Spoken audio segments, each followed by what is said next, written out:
Okay, let's go ahead and look at number 9. Number 9's directions say to simplify. So simplify means we're just going to either add, subtract, multiply.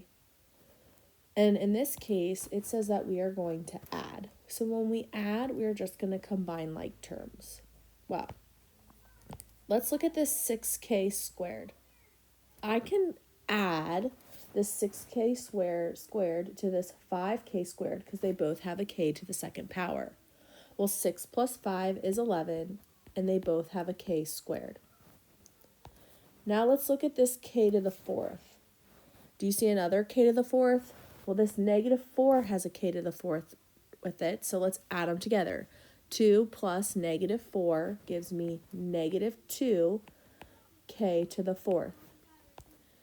Next is this minus 4, or negative 4. This doesn't have any k on them, and I don't see another number that doesn't have a k on it, so I'm just going to go ahead and bring it down.